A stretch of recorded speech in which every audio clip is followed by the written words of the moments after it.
BBC News, hello, I'm Gareth Barlow. The United States has criticised China over its reluctance to let the World Health Organization audit some of its laboratories as part of an investigation into the origins of COVID-19.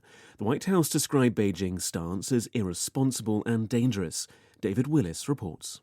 Last week, the World Health Organization called for an audit of laboratories and research institutes in the Chinese city of Wuhan, where the pandemic originated. China, which has consistently rejected suggestions that the virus was in any way man-made, rejected that proposal, calling it disrespectful and arrogant.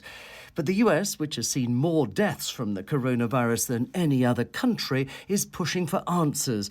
And the White House press secretary, Jen Psaki, told reporters now was not the time for China to be stonewalling. The United States is imposing new sanctions on Cuba over the repression of anti-government protests earlier this month. The measures target Cuba's defense minister and a unit of the security forces.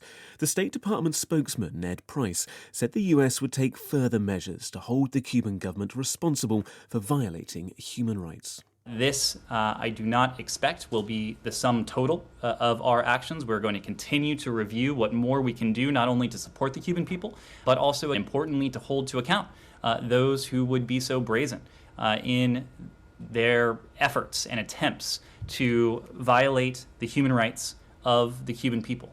Italy is introducing a mandatory coronavirus vaccination certificate from the start of August. It will allow those aged 12 or over who received at least one jab to access a range of venues, including indoor restaurants, cinemas and gyms. But after disagreements within the governing coalition, the pass won't be needed for transport. Italy's Prime Minister Mario Draghi has condemned some right-wing politicians who have discouraged young people from being jabbed. People who work in the food industry in Britain will be allowed to do daily COVID tests rather than self-isolate from Friday. The decision comes as supermarket depots report severe staff shortages after thousands of workers were told to stay at home by a government test and trace app. The BBC's Theo Leggett has the details. The new scheme covers people working at designated key sites such as supermarket depots, food factories and distribution centres. They will be allowed to avoid isolation if identified by the test and trace system or the app, provided they take COVID tests for 7 days. The scheme will not, however, apply to staff working in stores. The government has already said it'll provide exemptions from isolation for other critical workers in areas such as infrastructure or essential services, but these are expected to apply only to a small number of designated individuals. This is the World News from the BBC. The French President Emmanuel Macron has changed his phone and number after it was reported to be on a list of targets of the Israeli-made spyware Pegasus. He has also ordered an overhaul of security protocols. Other world leaders reported to be on the list of possible targets include the King of Morocco and the Pakistani Prime Minister Imran Khan.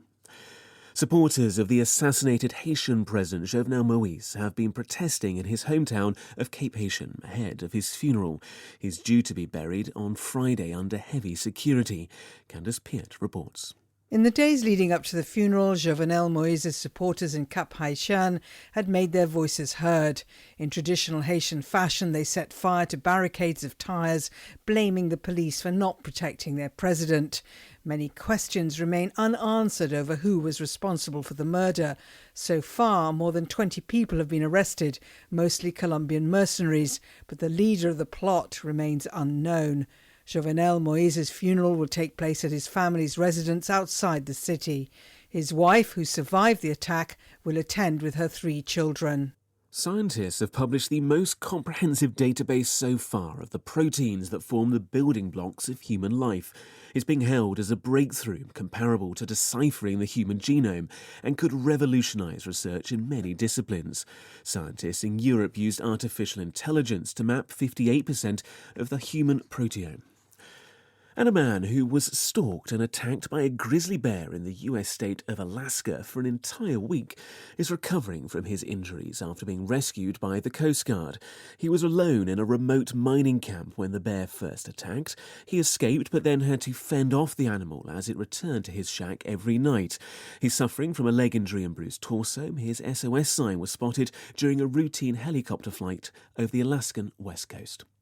BBC News.